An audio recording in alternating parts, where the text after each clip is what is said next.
السلام علیکم۔ سعدیہ راولپنڈی سے عمرہ کرنے کے لیے گئی۔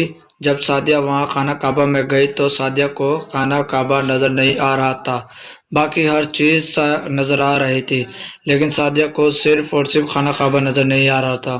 تو وہاں سعدیہ جو ہے بہت پریشان ہونے لگی اور رونے لگ گئی۔ تو اتنے میں رو رہی تھی، اچانک سے ایک مولانا صاحب آ گئے۔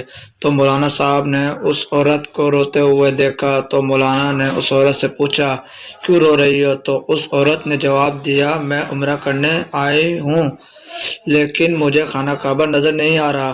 تو اس مولانا نے کہا کہ آپ نے کون سا اتنا بڑا گناہ کر دیا جو آپ کو خانہ کعبہ نظر نہیں آ رہا؟ تو اس عورت نے کہا میں میت کو غسل دینے والا کام کرتی ہوں۔ ایک دفعہ ایک بوڑھی کا انتقال ہوا، وہ اس بوڑھی کو میرے پاس غسل کرنے کے لیے لے آئے اور مجھے ان کے رشتہ داروں نے لالچ دے کے اس کے منہ میں تعویذ ڈالنے کو کہا۔ میں نے یہ تعویذ ڈال دیا اس کے منہ میں۔ تو 10 دن کے بعد اس کی نوجوان بیٹی بھی فوت ہو جاتی ہے، وہ اس کو بھی غسل کے لیے میرے پاس لے آتے ہیں اور اس کے منہ میں بھی یہی لالچ دیا کہ تعویذ ڈالنے کا۔ میں نے تعویذ ڈال دیا تو 10 دن بعد اس کا بیٹا بھی فوت ہو گیا۔ پھر پتہ چلا کہ یہ بوڑھی بہت زیادہ امیر تھی اور یہ سب ان کے رشتہ داروں کی چال تھی کہ ان کی دولت ہڑپ لی جائے۔ ان کے صرف 2 ہی بیٹے تھے، ایک بیٹا ایک بیٹی، جو دونوں الگ و پیارے ہو گئے تھے۔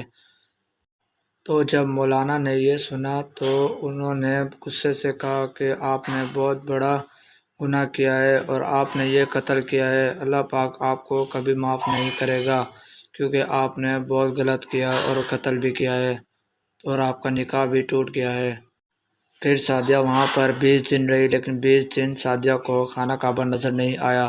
سعدیہ صرف روتی رہی لیکن خانہ کعبہ اسے نظر نہیں آیا کیونکہ وہ بہت بڑی گنہگار بن چکی تھی، اور اب بھی جب بھی جاتی ہے وہ سعودی عرب تو اسے خانہ کعبہ نظر نہیں آتا۔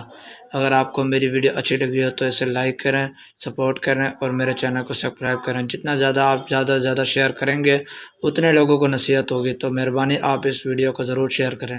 اللہ حافظ۔